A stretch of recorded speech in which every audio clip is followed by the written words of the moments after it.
Hey, what up, everybody? This is Stevie Breach coming to you with STS Radio. Here we are with another good edition. Last week, honestly, I was pretty tapped. I didn't know what I was going to be able to do to be able to put out a show.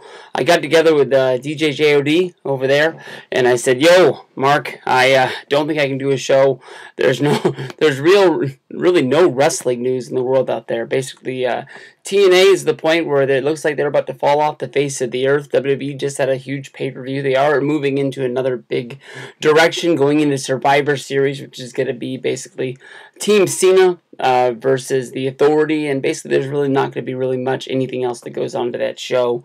And we knew where they're going, but we don't really know all the steps they're going to be going along, so I didn't really know how I was going to be able to put together an hour-long show for you guys, so we just called it a sick week, and we're going to come in together. There's no other bigger news involved with wrestling this week other than basically the WWE Network numbers that came in right before Halloween.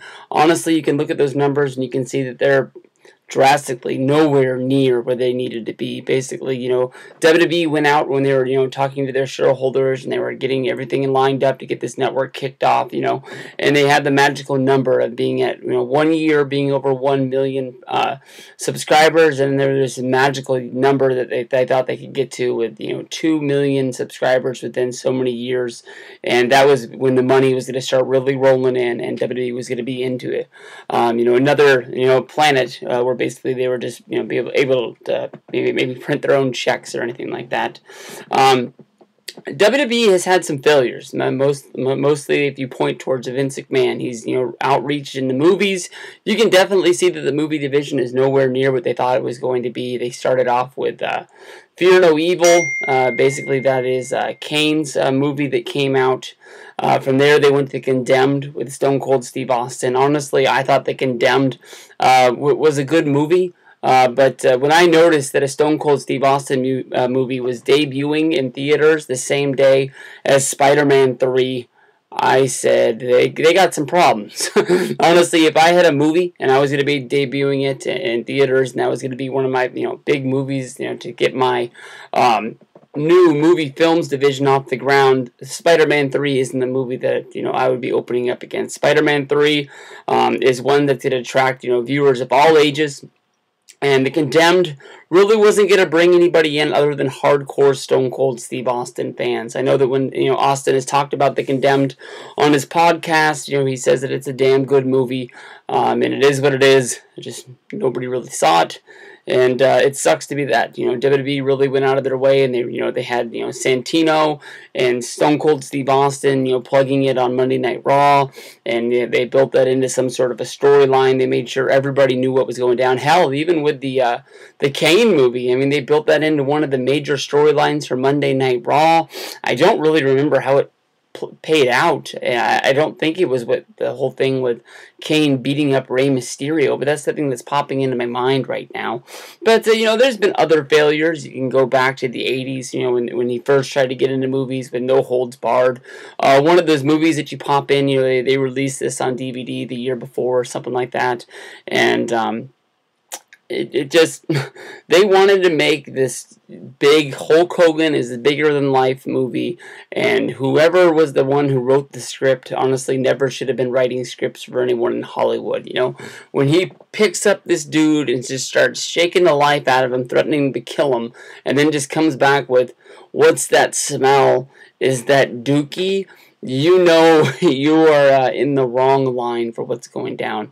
I remember the XFL. The XFL is probably going to be one of the largest mistakes for Vince McMahon of all time. Basically, he thought that he can create his own NFL. He thought that basically the NFL, had too many rules protecting the quarterbacks and protecting the players. He thought that basically the players were getting paid too much money and it was easy money that didn't matter on the performance. He said, "Hey, if you put this money out there and you make these guys play for it, and basically if you win, you get this much, and if you just play, you get another certain amount. It's going to make these guys try harder. It's going to make them come together more as a team, and it's going to be more viewable as a whole thing." There was things from the XFL that I liked. Basically instead of having a coin flip, there was basically who wants it more. Basically, I can't remember how long of a sprint it was, but they just put the ball on the ground, and guys had to sprint 20 yards and jump out after the ball, and it was basically like a loose loose fumble, and whoever came up with it, that was who was going to get possession of the football first. You look at what NBC was doing, showing these games on television. I understand the games that were on NBC. I apologize. I started that wrong. I think that if you look at the games that were on like TNN and UPN, these people were getting games mostly because of their WWE affiliation with Monday Night Raw and SmackDown. But NBC, they had for them to have commentators such as Jim Ross and Jerry the King Lawler for national sports. I think that was one of the main things that really sort of drew people away from it. Vince McMahon came out looking like a winner. XFL's debut did huge numbers. Everybody wanted to see this football that was going down, and I think everybody got turned off way too fast. The numbers started out humongous and then dropped down to the middle of nowhere, to the point where people didn't even know if the league was going to finish. It ended up finishing up. It was the Los Angeles Defenders, I believe, is who won the XFL championship. Tommy Maddox was the MVP of the league. Went on to have a career being a starting quarterback for the Pittsburgh Steelers. I believe he got them to the Super Bowl. Maybe he was on the team that was in the Super Bowl. I can't remember. One way or another. So he hates me. He got a job, returning kicks for the Carolina Panthers, and I'm sure there's a few other guys. I remember the San Francisco 49ers signed the kicker from the San Francisco Demons, something like that. I don't remember. I remember Stone Cold Steve Austin. He was wearing the hell out of that XFL jersey that Vince gave him. I think he even shows up to the first One Night Stand ECW show wearing that thing. But I don't know. As of right now, the WWE Network is something that I thought when the commercial first came on Monday Night Raw, I thought this was going to be one of the biggest things in the world. I know that it's really changed the way I look at life. I used to come home and I used to have cable television. I used to have 100 channels to choose from, this, that, and the other. But now really all I really have is the WWE Network and Netflix, and that seems to be all that we really need here at this house. I come home, most nights I can't watch a whole pay-per-view, but there are some nights I get lost in watching the show and the thing's over before I even know it. Or there's some nights that they have some really good first run things for us. Like the other night I came home, I watched the WWE Rivalries. And I also watched the Monday Night Wars documentary, which was going down. That was on Tuesday night, back-to-back, 2 docs. Just about any doc that airs on the WWE Network, if it hasn't been released on WWE DVDs yet, I'm always going to jump on those, and it's always going to be one of the first things. I've really taken 2 steps backwards on my DVD collecting. When it comes to the pay-per-view DVDs, I think there's no need for those in the world these days. It's just if you're gonna buy the network for $9.99, why you're paying that? Why else would you go out to the store and buy a new DVD for $14 to $19.99 to show you what you're already basically renting and going to be having for as long as this network goes? I don't think the network is going down this year. I don't know if the network is going down next year, but definitely with WWE being in this sort of environment of being owned by the stockholders and basically them sort of pointing at Vince McMahon.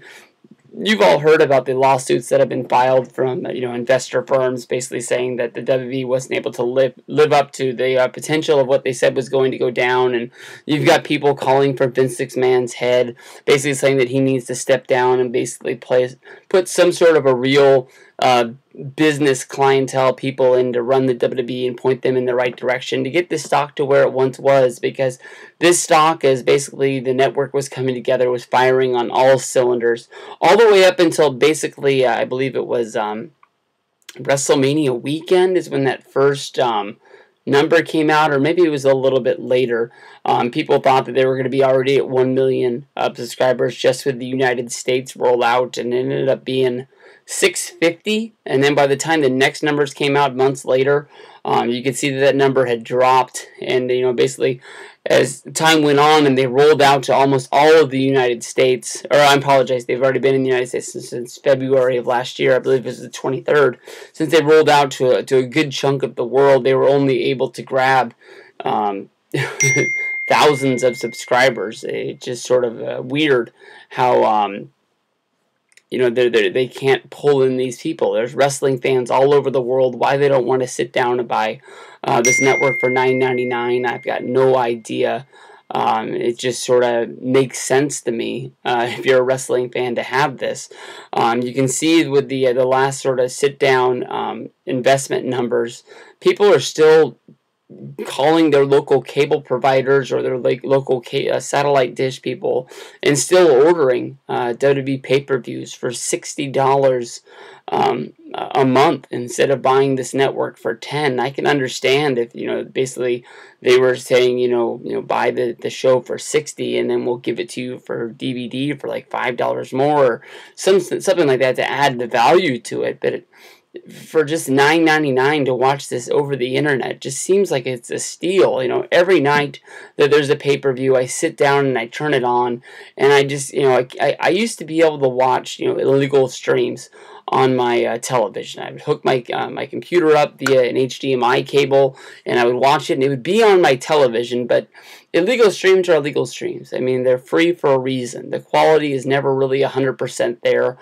They can say they're HD all they want, but basically once you put that HDMI cable and you put it on your television and you make that screen, 70 inches, however big your television is, it gets a little pixelated and it gets a little bit, funky. I mean, you put up with it because it's free and you're really looking at the show and you're like, man, this has got some good matches on it, but $60 is a lot of money, and that's how I used to look at WWE pay-per-views. I can look at going out and buying a documentary from them for $20. I'm going to watch this documentary. It's going to be an hour and a half, maybe 2 hours, and I'm going to get some enjoyment out of it. I'm going to learn some things about my favorite wrestler, and then on top of that, I'm going to be able to keep, 3 discs of matches that, are going to be the best of. This is the compilation of what that goes down. And if I ever want to sit down and if I want to watch the best Shawn Michaels matches, I pop this in there. And so that was the value of the WWE DVDs. And now switching over to the network, there's a lot of things that could be changed to sort of add a whole lot of value to what we're getting. I think right now, the biggest complaint that a lot of people have basically with the WWE Network is, they don't have up what people want. This has been going for February to November now. It's been up for months, and I got to give it to them. They rolled out a lot of things right off the bat, and they gave it to us. I couldn't believe it that they gave us all of the WWE pay-per-views. There was some random Raws, there was some random SmackDowns. It seems like every week they were adding a documentary. Every week they were adding 2 more Monday Night Raws on top of what they already had up there. Basically, they didn't want to put it all up at once because they wanted to have first run programming on the live stream. The live stream is a big problem because I think a lot of people are like me. They don't really watch the live stream all that much. They want to go into the on-demand features and they want to watch what they want to watch. But I think they have to keep this live stream going, which basically costs them a lot of money to have. But basically, the only way that they're going to be able to have these pay-per-views where they act like they're a big deal is if these pay-per-views are live, basically where people aren't watching them and, being able to keep up with live tweeting, which is a big deal these days, and, keeping everything trending at the same time. You can't, sit down the nation and have the on-demand pop up and say, now showing Hell in the Cell, and have the rest of the world just say, okay, 1, 2, 3 play, and everybody play it at the same time. You have to have this live stream in order to keep everybody up to date at the same time. I think if you sit down on a Tuesday night at 8 o'clock, I don't think most people are going to be watching what's on the live stream. I think they're just going to go over and they're going to pick an old episode of World South, or they're going to go over and pick an old WCW Nitro. I bet you very few people are watching the same thing, but everybody wants everything right now. I would love to watch some old primetime wrestling. Maybe not even just the wrestling. Maybe just to be able to see Gorilla and Bobby Heenan go back and forth. I was very, excited when they put up the Saturday night's main event catalog, which included the main event shows. I went over and I didn't watch as many as I thought I was going to. I sat down and I said, I'm going to watch them all, and I'm going to watch them all tonight. And, they're damn good shows. I think if it's off the top of my head, they're just over an hour, because I think they're an hour and a half with the commercials edited out. Probably makes them about an hour and 10 or an hour and 15 minutes at the most. And I watched them some good ones, and they really got me fired up to watch some other shows. And that's sort of one of the fun things that with the network, expanding and putting more things up. When the network first went up, I had fun watching some old WCW pay-per-views. I watched a few from 2000. I watched a few from 1996 as the WCW NWO storyline was starting. And now with the Nitros put up for the first 2 years, you can actually watch on average 3 weeks of Nitro, and then you get a pay-per-view, and then you can watch 3 more weeks of Nitro, and it keeps everything in sync, so you're not having to guess, because that was one of the problems I was having when I was watching those first pay-per-views, was, why are these guys fighting again? Because not every time will they roll a vignette out, telling you why these things are going, and sometimes, with the NWO, the Wolf Pack, and the WCW alliances, and people, jumping back and forth, if you're watching a match between Conan and Lex Luger, a lot of times you're not going to remember, what that is at that certain time. Now, to push that network number higher, I think that basically they have to be able to roll out everywhere in the world has to be able to get this. And that was a big problem. Basically, at the last minute, and it just happens that it's the worst time because WWE is touring the UK right now. The UK release of the network was basically stalled out. WWE isn't putting the blame on anybody but themselves. They had Vince McMahon film an apology, which they're showing before all the shows, which the fans are promptly booing. I think if February 23rd would have come around and basically they got the United States all pumped up for the WWE Network, and then they basically said, hey, it's not going down today. We don't have the servers online yet, or whatever the problem would have been. Come back tomorrow or come back next week, and we'll be at 100%. I would have been pissed. I know I woke up that morning. I set my alarm, and I said, this is what time I want to wake up, because I want to be the first person to sign up for the WWE Network. I don't know what I'm going to watch. I just want to be able to say I was one of the first ones. And I was sitting here at my desk right here for 45 minutes trying to sign up for the network, and I wasn't able to do it. And I just couldn't understand. I was like, maybe the response to the WWE Network is bigger than I thought it was going to be. That first day, honestly, for some people was a mess. I think there were a lot of people who just didn't really, have a 100% big grasp on, the internet and how things work. But I think there were a lot of people out there who had a lot of problems. My biggest problem was being able to have the screen load up where it would accept my credit card information. I had to wait until my lunch that day. I would have started work at 8. I probably went to lunch around maybe noon to 1 o'clock in the afternoon on the West Coast. So, they had a good chunk of time for people signing up. And I was able to get in. And then I was able to load up the WWE Network screen for the first time, and I'd seen what it was going to look like on my iPad, thanks to the screenshots from WWE.com, and I just had a huge smile on my face, and it took me about 10 minutes to figure out what was the first show that I wanted to watch, because I wanted this to be like an historic moment, that I was going to remember for the rest of my lives. And I ended up watching Bash at the Beach 1996.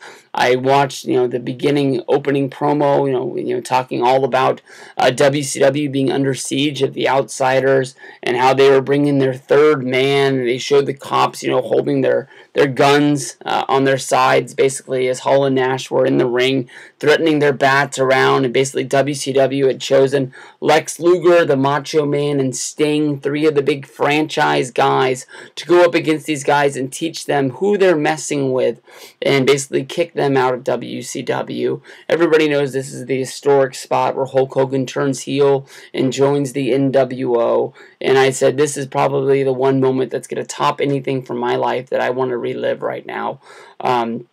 That drastically gave wrestling a huge shot in the arm and pumped up, WCW to, be able to overtake WWE's, spot in the ratings as the number one, place to see wrestling in the United States, which gave Vince McMahon the grapefruits to launch up the Attitude Era, the one thing that everybody talks about that they want to see and relive again. They would sort of, grasp around CM Punk when he was getting that first main event spot in 2011, and everybody was clutching their fists like, it's here, he's gonna be the guy that gives it to us. He's the new Stone Cold Steve Austin. And it turns out, everybody has different reasons, whether if it's Linda McMahon and her, political aspirations of running for office, or if it's the deal with Mattel, or just some ongoing negotiations for some sort of new sponsor for WWE. What is the reason for the whole PWG, I apologize, the whole PG era, which is going down with basically John Cena at the top, and, always, oh, gee, we'll get him next time sort of attitude.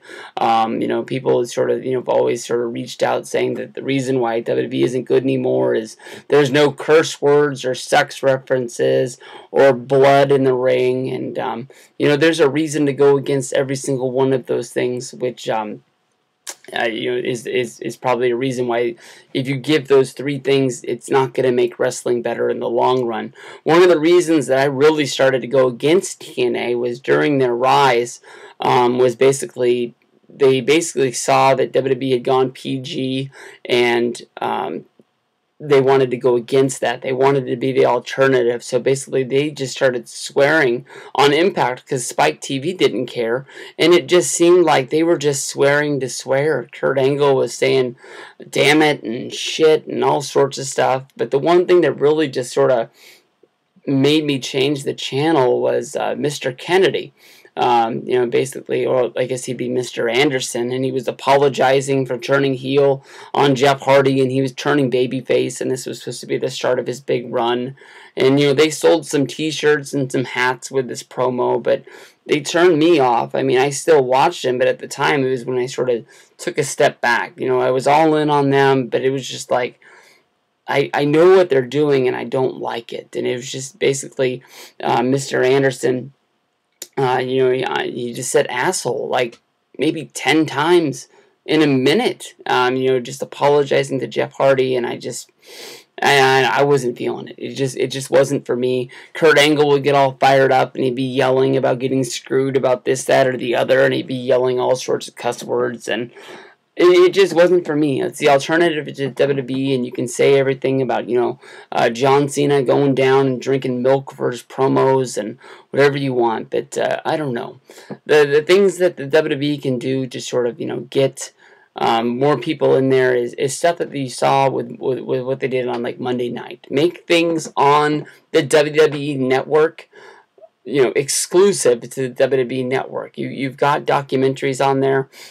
They went through WrestleMania Rewind, was I believe the title of the show, where they sort of took one moment from a WrestleMania. And when this first got rolled out, I sort of said, this isn't going to work because everything about WrestleMania is covered on everybody's DVD. It's always sort of everybody's match that you cling on to. Nobody ever really thinks of somebody having the best match at an Unforgiven as one of their greatest matches of their career. It's WrestleMania because that's the grandest stage of them all. That's the one that the people flock to, and they say, this is what I want to see.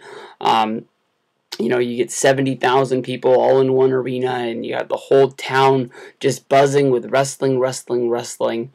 And it doesn't get any better than that. Whether if it's, Shawn Michaels versus Kurt Angle, Triple H versus Undertaker, John Cena versus Shawn Michaels, Batista versus Undertaker. People debate on what is the greatest WrestleMania match of all time, or even what is the greatest WrestleMania, or what is the best wrestling match of all time. And a lot of them come down to just being WrestleMania moments. But, they did a really damn good job. They went out of their way, and they did a lot of filming for this show to make it feel like it wasn't just cut off of other people's DVDs. It wasn't things that we'd seen before. When you get into talking about the Monday Night War, when you get into the new WWE Rivalry series, I like them. They're good. I don't really learn a lot from them, especially with them running them side by side. It seems that there's a lot of continuity between the two. If I was to see a documentary like, this year, and then release the next show the next year, maybe I wouldn't remember as much. But on Tuesday, we watched the first one, Monday Night War on The Rock, and they talked about Rock versus Stone Cold Steve Austin at WrestleMania 17. And then you go in to the next show, which was WWE Rivalries, which was talking about Stone Cold versus McMahon, and you end that up basically with talking about the heel turn of Vince McMahon at WrestleMania 17 with him joining Stone Cold Steve Austin, you've just, talked about the same match at the same show twice in 2 hours. When you normally watch a documentary, it flows from beginning to end. It doesn't, go from the beginning and tell you a story and then go all the way back to the middle and then start again. And that's sort of, what it felt like, as they wrapped up, The Rock, his time in WWE before that one sort of ended with this comeback in 2010 or 2011, what year that was, for him to be the guest host of WrestleMania 27. Now, there are some things that they could do. You looked at Monday Night Raw. They did the Sheamus versus Rusev match for the United States Championship, where they actually did a turn. They actually did a title change, where basically the United States Championship, changed from one person to the other. This is a lot of, must-see sort of things. Yeah, I can remember as a kid watching, Wrestling Challenge and watching Wrestling Superstars, which were basically the syndicated shows that were aired on Saturday and Sunday morning on, Channel 31 and Channel 58 here, basically channels that you had to find on the dial. I don't think you have to do that anymore because everybody's got the remote, but back in the day we used to have to and flip the thing back and forth. We didn't have cable, but it was a big deal, when you even got a match as a main event, even if it was Virgil versus the Mountie. They made it seem like this was, a main event of a pay-per-view, because most of the time on these shows, it was, the guy who delivered beer to the arena going up against Earthquake, and it was just a squash match, and you just watched this over and over and over again, and it did make Earthquake look like a big deal because you never saw him really sell for anybody, and he just seemed like, when he got to his match at against Hulk Hogan at SummerSlam, there was no way in the world that Hogan was going to be able to beat this guy, because we just saw Earthquake dismantle guys week after week after week, and there was no way in the world this guy could get beaten, because in your mind, the dude's undefeated, even though he's not really beating anybody. But every once in a while, whether if it was just to add spice up to the show, or whether if it was to sort of hot shot an angle and get them going into a different direction, every once in a while you actually got a title change on that show. There weren't many. I can remember the Intercontinental Championship changing hands on there from Mr. Perfect and the Texas Tornado, Kerry Von Erich. I can remember I think Demolition won the tag titles on there. I mean, there wasn't very many title changes on Superstars or on Wrestling Challenge. So when they actually went down, there were things that stuck in your mind and you remembered for a long time. Even if they did like some sort of an angle that really led up, even if it was like just like a brawl to hype up Survivor Series, you're like, wow, look at all those dudes in the ring. I'm all fired up. But I think that right now the WWE Network is sort of loading up their servers with a lot of things that people will never want to watch again. As of right now, everything that's ever aired on the network is still on the on-demand section. And I don't really see anybody who's wanting to go back and watch, the SmackDown pre-show from 3 months ago. Maybe keep those shows maybe on a span where you delete them after 4. I don't think anybody's going to want to see, a Raw pre-show with the shucky ducky quack quack of the week with Booker T. As of right now, I know people are watching those to see what the WWE Shop discount deal of the week is going to be. Other than that, really nothing's going down. WWE really needs to step up their pregame sort of vibe, maybe give us sort of beyond the ring sort of stories, to have us, follow John Cena home on his day off and maybe show what he's really doing to prepare for his match. Maybe show footage of him going and visiting the Make-A-Wish kids, or just things that watch the NFL on Fox with Bradshaw, Howie Long. Watch that 1 week and try to imitate that. I mean, basically just writing a script for Booker T and Alex Riley and whoever else is on the booth, for the Monday Night Raw pre-show. Watching them just basically read a script and go back and forth and always act like they're running out of time at the end of the show. Doesn't really make you want to watch that show ever again. They could pump up, take those off of the network and fill those servers up with old Coliseum home video releases. That would just be really easy. You don't even have to do it. Best of the Bushwhackers, the Hulkamania series, Macho Man Randy Savage can be one they put up there.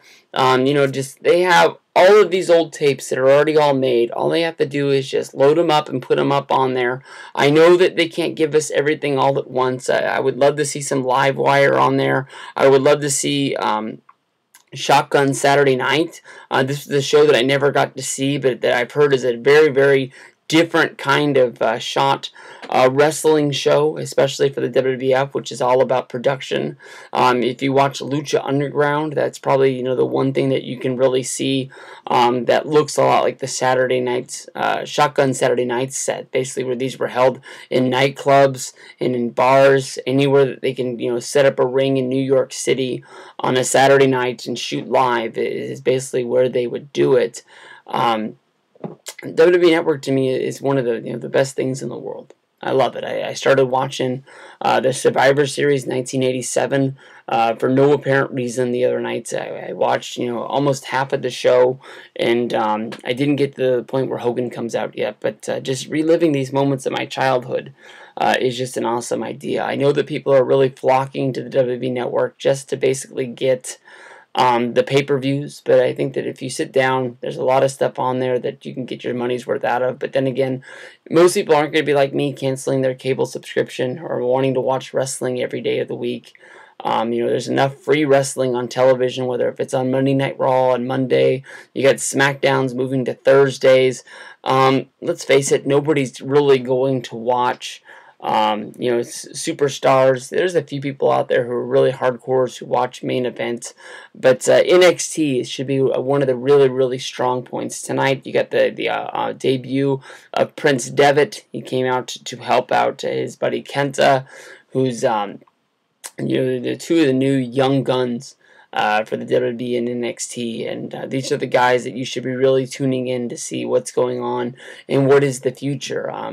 They're sort of blending the NXT storylines onto WWE. You got to see Sami Zayn debut. I guess he hasn't debuting because they had him on that Monday Night Raw tag team match, hyping up NXT's Final Four special show. But his first sort of singles match away from hyping up anything that involved NXT. Started saying, "Hey, watch this," and then watch that.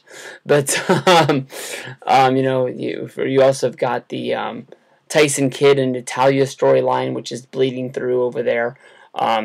If there's anything that's a real value, I know that you were able to watch this if you had Hulu Plus. I don't even know if it's still on Hulu Plus, and they've just made it a network exclusive, but it was on there.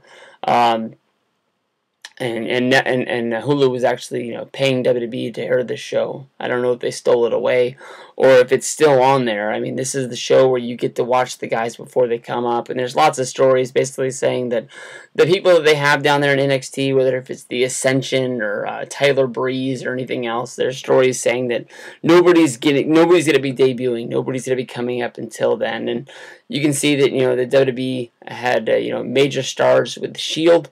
You've got Roman Reigns, Dean Ambrose, and Seth Rollins, who all came up all at the same time, making their debut at that Hell in the Cell. Or was it at the end of the Survivor Series? I can't remember which one it was. Okay, Hell in the Cell ended with the Brad Maddox screw job, and it was Hell in the Cell, basically when they were fighting on the outside. That's when they did the triple power bomb of Ryback. That's how that one. I'm pretty sure that's how it went down. But Survivor Series that year, that was the three-way with John Cena, and I can only remember him really attacking Ryback. I can't remember. I apologize. But damn, now I really want to know how that went down. But those three guys all came up at the same time, and since then, Rusev got a debut. With his coming into the Royal Rumble. Bo Dallas came in, and he had a good little winning streak, and it seems like his is on the job squad now.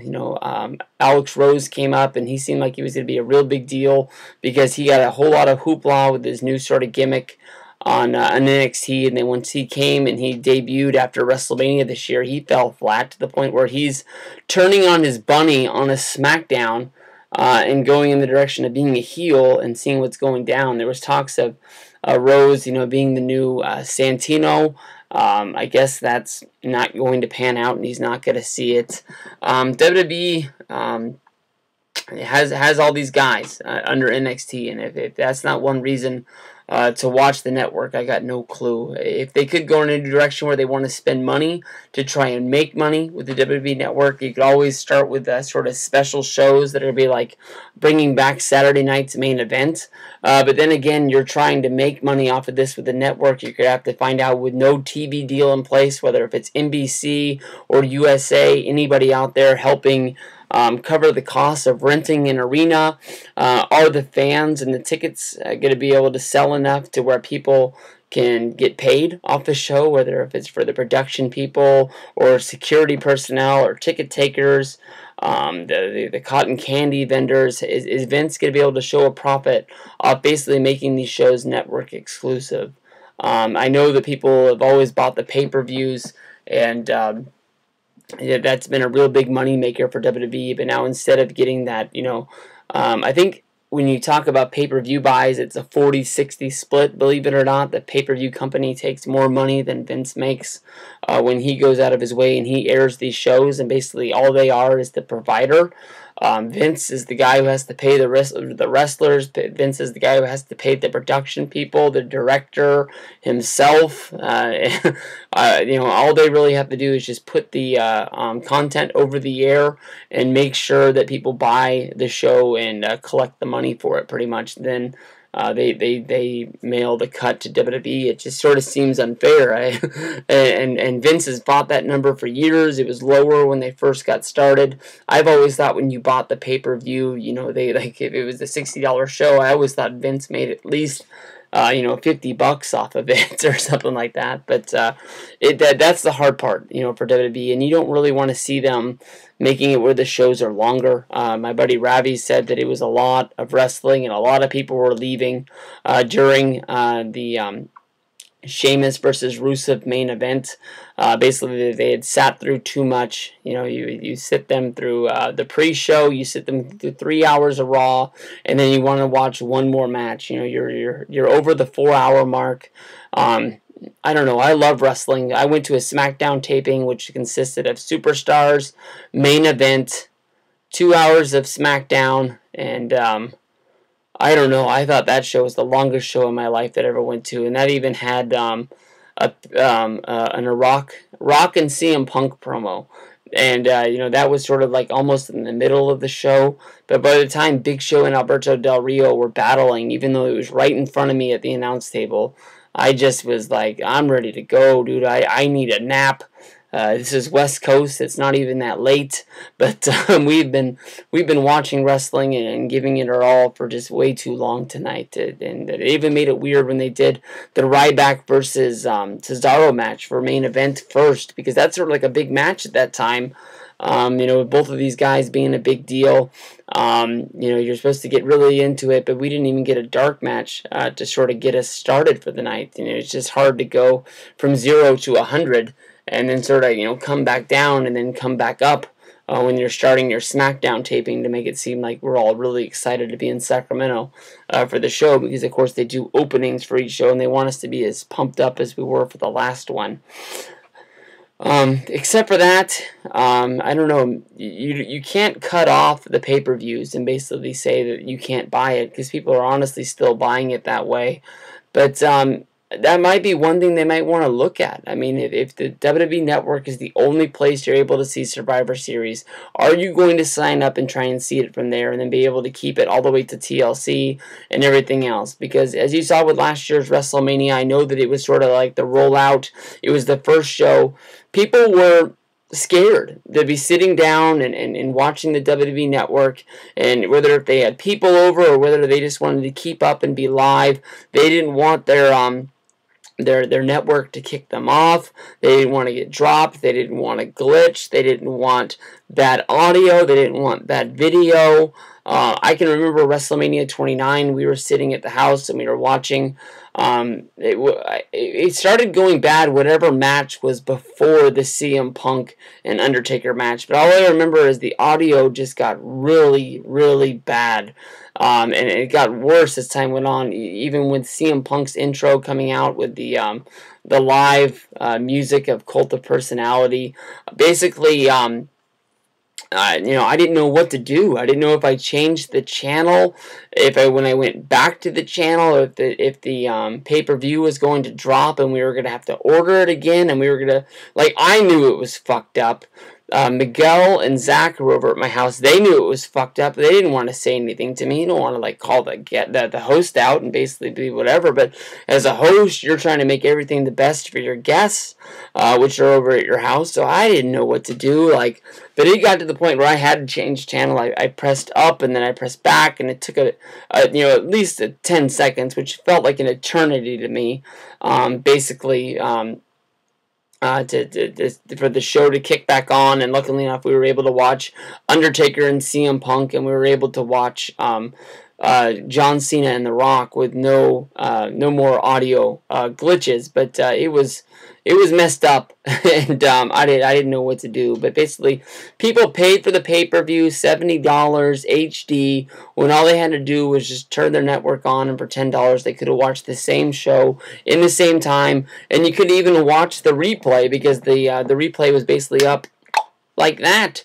I've been behind when I've come home from work, and basically, do I want to start this show live, or do I want to go into the on-demand feature? And I've watched some pay-per-views 30 minutes behind, and that's another awesome sort of feature. There's been times when I lived in Atlanta, basically the pay-per-views would end, I believe, at 11 o'clock, and then right at 11 o'clock is when the replay would start. But the only problem was my work closed at 11, and most nights we would basically all group together, the people at the store, and we would watch these shows where we would basically I don't work there anymore, so what the fuck. We turned the phones off early, and that way people wouldn't be calling for deliveries, and if they did, all it did was just ring, ring, ring, like we weren't there. Basically, we would lock the door early to the place, so basically no dine-in customers would come in. We would lock the door around 9, and we were there, but we acted like there was something going on, like, oh, they're cleaning the carpets.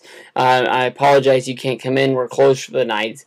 And basically we would clean the shit out of everything, so that way we could just walk out the door right at 11, because they would know if you hit the alarm button early, that basically the manager would know that we had left early. So basically we were just waiting to turn out the lights, lock the door, and hit the alarm button at 11 o'clock when I walked out, and then we would drive to my buddy's house, which is basically 2 or 3 minutes down the street. But sometimes, shit doesn't go down the way you want it to, and you end up walking in the door at 11:15 or 11:20, and you've missed the opening match of the night. That might not be a match that you really cared about, or it might be one that you were really looking forward to if they wanted to kick it off with a good Intercontinental title match or something like that. And what we would do is, you call up and you have to pay your money, and we had a bunch of people there, so we were splitting it maybe $10 a piece or something like that. Well, it was cheaper back in the day. The shows were only $40 or something like that, 35, or so we weren't throwing that much in. But still, it sucks to be paying full price and you're not even able to watch the whole show. It's not WWE's fault. It's not the cable company's fault. It's my own. But now, with the WWE Network, I come home, the show's there. They say, do you want to watch it live and you want to join in now, or do you want to start at the beginning?